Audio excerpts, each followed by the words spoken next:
Avant de commencer, je vous rappelle que vous pouvez vous abonner et activer la petite cloche pour ne pas manquer les prochaines découvertes. Et si vous voulez soutenir la chaîne, n'hésitez pas à aller voir ma page Tipeee pour faire un don. Merci à tous. Maintenant, votre vidéo.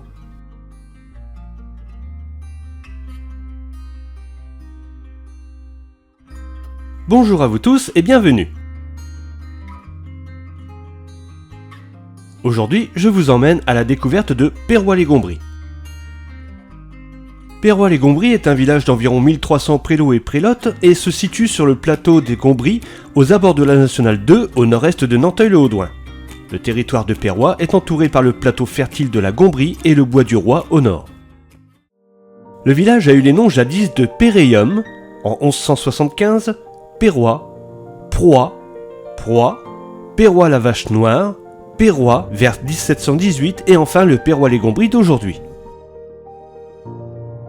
Des 3 villages sur cette carte, seul Perrois a gardé le nom des Gombries. Selon une théorie de l'abbé Carlier, ce nom est corrompu de la Gombrie qui signifiait les étangs de Brie, mais cette théorie est très discutée. Toutefois, une approche de la signification du nom de ce village est avancée par M. Vasseur, prélot, responsable du service culturel et pédagogique de l'Institut de France. J'ai eu la chance de le rencontrer lors de la préparation de cette découverte, et pour ce qui est de l'origine du nom du village, ce qui va suivre est de sa main. Dans la seconde partie du Moyen-Âge, des villages se constituent, souvent nommés d'après les éléments de la nature, comme les villages voisins de Ormois-Villers, Lorme ou Frénois, Le Frêne. Le mot de Perrois semble être issu de cette période et signifie « lieu encombré de pierres ». Pour la Gombrie, s'il est possible d'affirmer qu'il s'agit de la zone des territoires de Perrois, Boissy et Frénois, rien ne permet d'entériner l'origine du mot « la Gombrie », étang de Brie, avancé par l'abbé Carlier et reprise par Louis Grave. Dans notre région subsistent 2 radicaux celtes, gombe ou combe, désignant un vallon ou une vallée sèche, et brie, indiquant un lieu construit en élévation, mais plus sûrement une zone défrichée. Pour le terme « lait », qui relie Perrois et Gombrie, il s'agit d'une préposition qui vient du latin latus, que l'on peut traduire par « à côté de ». Exemple, Nanteuil-les-Meaux, Marny-les-Compiègnes. Dans l'état actuel de nos connaissances, rien ne nous permet d'expliquer ce terme combe ou gombe qui serait tombé en désuétude si les géographes ne l'utilisaient pas encore dans un sens précis. Voilà ce que l'on peut dire sur le nom de la commune. Comme je l'ai dit, le village à un moment de son histoire s'appelait Perrois-la-Vache-Noire du fait qu'il y avait un hameau nommé la Vache-Noire attaché au village. Ce hameau était le petit morceau du village actuel qui a longtemps été traversé par la Nationale 2 et qui fut englobé dans la commune par la suite. Perrois a depuis 2003 un blason qui représente la commune de par la pierre glissoire, la forêt avec ses glands, l'épi de blé et les betteraves pour l'agriculture, l'église Saint-Médéric ou Saint-Méry et Méry, et si l'on retourne le blason, on y trouve l'école maternelle. Quelques bifaces ou pierres polies ont été retrouvées sur le territoire. Les vestiges archéologiques ne permettent cependant pas d'affirmer qu'il existait un habitat permanent à l'emplacement du bâti actuel à l'an 1000. En 1375, le principal fief de Perrois appartenait à un certain Philippe du Rocher qu'il avait reçu en dot de sa femme Jeanne, fille de Jean de Bonneuil. La seigneurie appartint successivement aux familles Vielle, Blouet, Ploisy, de Halluin, dont la fille Marie épousa Adrien de Ligny, seigneur de Raret, dont l'une des filles Louise épousa Charles de Fouilleuse. Ils eurent 4 enfants et la terre de Perrois fut attribuée à l'aîné Philippe au début du XVIIe siècle. Philippe de Fouilleuse devint marquis de Flavacourt, capitaine des gardes françaises, lieutenant général des armées du roi. Dès 1621, il vendit Perrois au comte de Nanteuil, Henri de Schönberg, surintendant des finances, gouverneur de la Haute et Basse Marche, lieutenant général en Limousin et capitaine de 100 hommes d'armes des ordonnances. Le 10 avril 1621, Henri fit foi et hommage au roi Louis XIII, acte par lequel on devenait le vassal d'un seigneur, de la terre et seigneurie de Perrois, qui suivrait désormais la destinée des comtes de Nanteuil. En 1747, la ferme seigneuriale de Perrois devient propriété de la maison Condé. Cette ferme avait une production animalière très importante, surtout en moutons. Elle existe encore d'ailleurs rue du Jardin Brûlé et en face était une auberge appelée Au Lion d'Or qui se dit aussi Au Lit On dort. Au début du 19e, l'exploitation du bois du roi et du bois du gouvernement fait ressortir une production de bois de rondin, de bois de charbon et de fagots à usage principalement maritime. Dans les années 1840, de nombreux poiriers et pommiers à cidre ont été plantés à Perrois. Sous l'Ancien Régime, la population était radicalement divisée, d'une part les grands fermiers, les coqs du village, qui louaient des terres aux seigneurs, aux clergés ou à quelques bourgeois parisiens, et de l'autre une foule de brassiers ou journaliers qui travaillaient pour les premiers nommés. Cette foule de manouvriers est le plus souvent dans la misère et les habitants de Perrois se distinguent par leur pauvreté. Lors d'une visite épiscopale à Nanteuil quelques années avant la Révolution, les habitants de Perrois se font remarquer par leur crasse et la pauvreté de leurs vêtements. Une étude des revenus au début du 19e classe le village parmi les derniers du canton. Cela a bien changé, croyez-moi. Le 4 juin 1882, une élection eut lieu dans la municipalité pour remplacer le maire, M. Sucet Eugène, démissionnaire. Fut élu ce jour-là M. Bouchet Léon. 21 jours plus tard, le même conseil municipal était appelé à voter pour remplacer M. le maire Bouchet, démissionnaire lui aussi. Fut élu ce jour-là M. Dhuicq Jean-Baptiste. Ainsi, en cette année 1882, la commune a eu 3 maires rien que pour le mois de juin. Durant la Première Guerre mondiale, un terrain d'aviation avait été aménagé entre Perrois et Nanteuil au lieu dit Les Justices.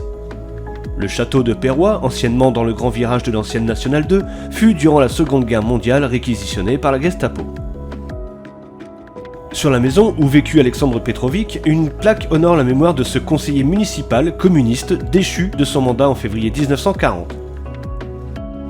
Lors de la préparation de cette découverte, j'ai eu la chance aussi de rencontrer M. Christian Grenier, enfant du pays, dont le grand-père était maréchal ferrant et possédait une camionnette qui servait un peu à tout et surtout au covoiturage.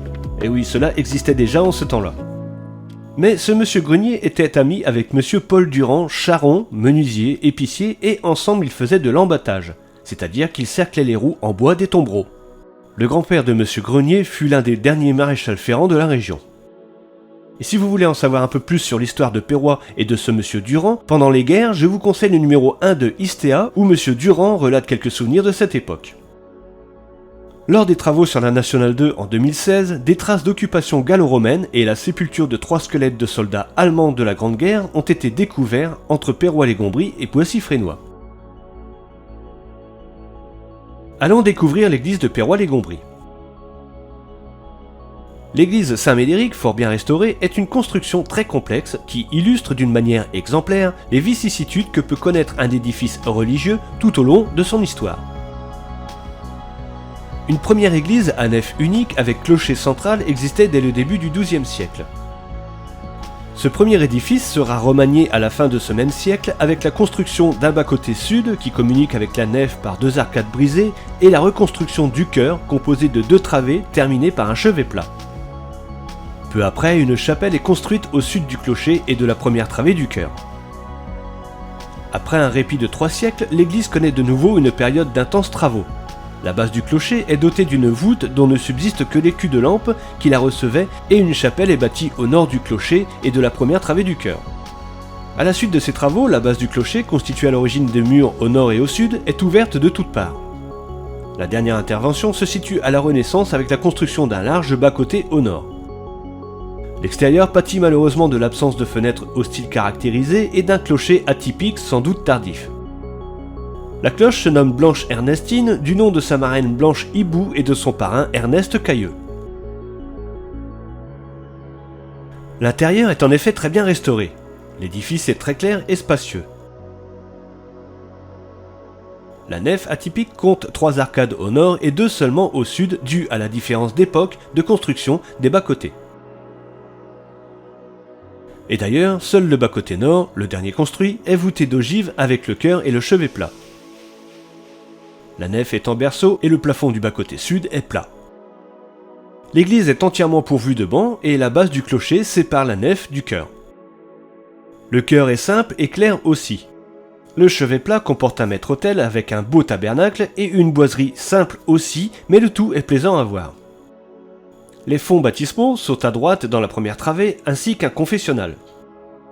Dans la chapelle sud, on peut voir un très beau bas-relief Renaissance représentant la visite des rois mages à Jésus lui offrant l'or, la myrrhe et l'encens.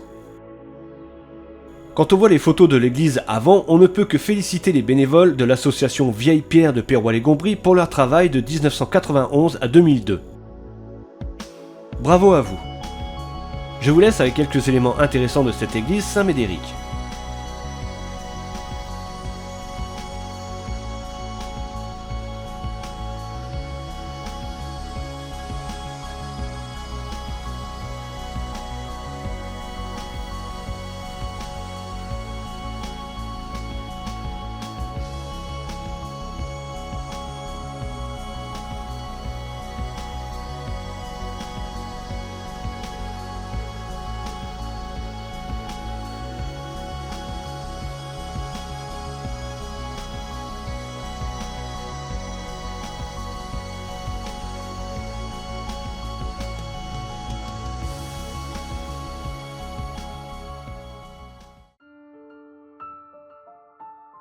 Retournons dans les rues du village.